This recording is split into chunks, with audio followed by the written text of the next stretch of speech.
بسم اللہ الرحمن الرحیم۔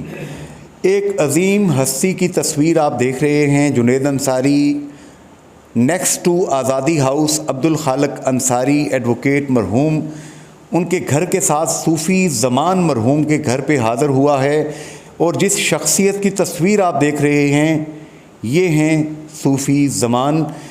اس پورٹریٹ کے اوپر لکھا ہے، پرچم لپیٹ دیجئے میرے کفن کے ساتھ، وابستہ حشر تک رہوں عرض وطن کے ساتھ، یا رب میرے وطن کی ہواؤں کی نظر ہوں، جتنے بھی پھول ہیں میری شاخ سخن کے ساتھ۔ اس وقت آفتاب انصاری صاحب لیفٹ ہینڈ پہ تشریف رکھتے ہیں، حاجی آفتاب انصاری، اور رائٹ ہینڈ پہ صوفی زمان مرحوم کے بھائی جناب عبدالجبار بٹ صاحب موجود ہیں۔ بٹ صاحب، کیا یادیں ہیں آپ کی صوفی زمان مرحوم کے ساتھ، عبدالخالق انصاری مرحوم کے ساتھ، اور دیگر وہ لوگ جو کہ آپ کے قافلے میں آپ کے ساتھی تھے؟ سب سے پہلے میں آپ کا انتہائی مشکور ہوں کہ آپ ہمارے گھر تشریف لائے۔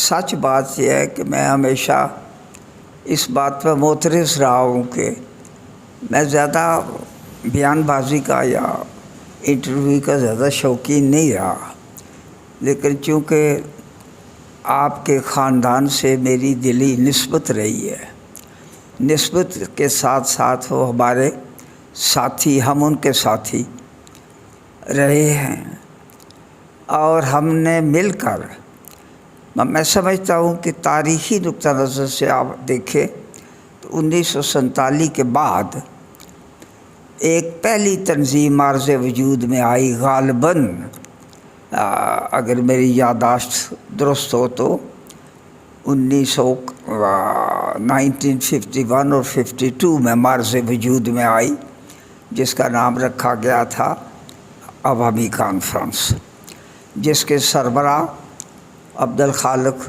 انصاری ایڈوکیٹ مرحوم تھے، اور اس کے ساتھ ہم ساتھی بھی تھے، میں خود بھی تھا، میرے بڑے بھائی صوفی محمد زمان بھی اس تاریخ پہ شامل ہوئے، اور اس کے ساتھ ساتھ اپنے ماسٹر عبدالرحمن مرحوم تھے، غالباً کامریڈ محمد مقبول بھی تھے،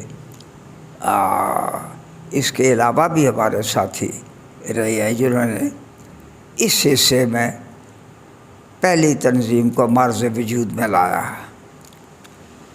اور اس تنظیم کا جو موقف تھا وہ بنیادی طور پر یہ ایک آزادی پسند تنظیم تھی، اور اس کا موقف بالکل صاف اور شفاف رہا۔ وہ یہ تھا کہ غیر مشروط اور لامحدود حق خدا ردیت کے یہ لوگ بانی کہہ لیں کہ جنہوں نے اس تنظیم کو مرز وجود میں لایا، اور اس کے بعد زندگی بھر ان سبوں نے ہمیشہ کیا کہتے ہیں، ایک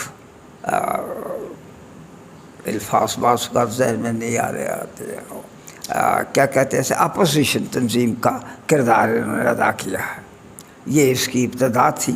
اس میں میں آپ کو انٹرپٹ کرنے کی معذرت کے ساتھ، یہ چند نام آپ نے لیے، میں چاہوں گا کہ دیگر بھی دوستوں کے آپ کے نام جو آپ کے پردہ اسکرین پہ، یادداشت کی اسکرین پہ موجود ہیں، کچھ ان دوستوں کا بھی نام لیں تاکہ یادیں تازہ ہو جائیں، یادوں کی بارات جوش صاحب کی۔ اصل میں حقیقت ایماندارانہ یہ ہے کہ یہ بڑی ایک لمبی کہہ لیں کہ لسٹ ہے، پلیز جتنے نام یاد ہیں بڑی لسٹ ہے، اور میر پر کے مطلب ہے ان خاندانوں کی بڑی قربانیاں ہیں جسے نظر انداز نہیں کیا جا سکتا۔ مثلا اس میں اپنے ایک چھوٹے ڈاکٹر تھے انصاری، مجھے یاد نہیں ہے، عبدالعزیز انصاری نہیں، ڈاکٹر عبداللہ انصاری، وہ جو C3 ہے نا، عبدالعزیز انصاری، حنیف انصاری، وہ چھوٹے قد کے تھے، عبدالعزیز انصاری، فوت ہو گیا ہے۔ عبدالعزیز اس میں وہ جس طرح بٹ صاحب نے کہا ہے کہ بہت سارے وہ ساتھی تھے، مقبول بٹ خاور صاحب، محمد حسین کامریڈ صاحب، ان کے بھائی تو تھے ہی تھے، صوفی محمد زمان صاحب مرحوم یہ خود تھے، عبد الغنی انصاری صاحب، چودھری شہباز صاحب، چودھری محمد صادق صاحب اور دیگر بہت سارے ساتھی تھے جو اس قافلے میں شامل ہوئے. تو چونکہ ان کی عمر اب 95 سال ہے، یادداشت اس طرح شاید نہیں کام کر رہی، تو اگر یہ تنظیم عوامی کانفرنس کی بات کر رہے ہیں. یہ صرف انصاری برادری کی تنظیم نہیں تھی، باقی برادریاں بھی تھیں اس میں. ہاں کیوں نہیں ہے، باقی بھی لوگ تھے. لیکن یاد رکھے اس سے انکار نہیں کیا جا سکتا. اگر تاریخی اور حقائق کو مد نظر رکھ کے بات کی جائے ایماندارانہ انداز میں، تو انصاری فیملی کا اس میں بڑا دخل رہا ہے، باوجود اس کے کہ اور لوگ بھی تھے صحیح، لیکن ان کا بھی بنیادی کردار رہا ہے. یہ چودھری شہباز صاحب کی بات کی انہوں نے. اصل میں نا یہاں تھوڑی سی تصحیح کر لے. ابتدا میں ہم عوامی کانفرنس کی بات کر رہے ہیں. جی، عوامی کانفرنس میں یہ لوگ نہیں تھے. اچھا، یہ بعد میں جب اپنے معرض وجود میں آئی 1965 میں محاذ رائے شماری، یہ اس میں شامل ہوئی. ابتدائی لوگ جو تھے وہ جو میں عرض کر رہا ہوں کہ وہ ساتھی تھے. غالباً اس میں شاید اس میں شامل تھے یا نہیں تھے.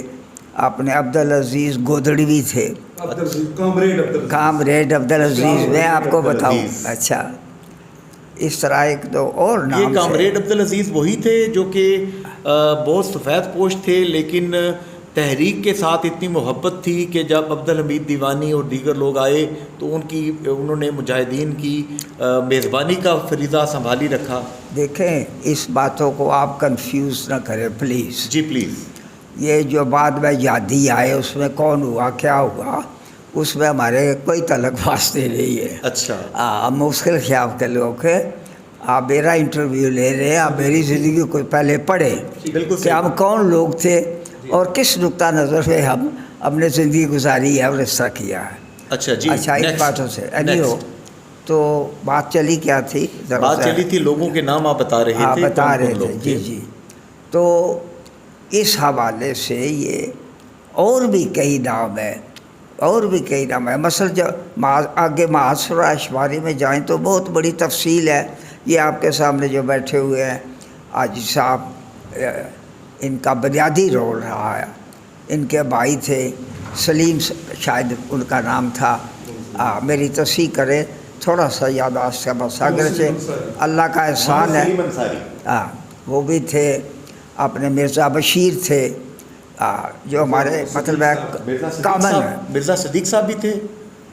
مرزا صدیق صاحب تو فرنٹ لائن پہ رہے. اچھا، یہاں پہ ایک سوال ہے.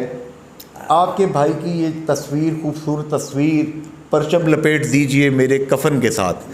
آج بھی میرپور میں کوئی بھی تحریک چلتی ہے نا، تاجروں کی، حقوق کی، بجلی کی، پانی کی، ایکشن کمیٹی کی، تو سٹیج پہ چوک شہیدہ میں چڑھ کے وہاں پہ بات ہوتی ہے کہ ہم صوفی زمان کی یاد تازہ کر دیں گے.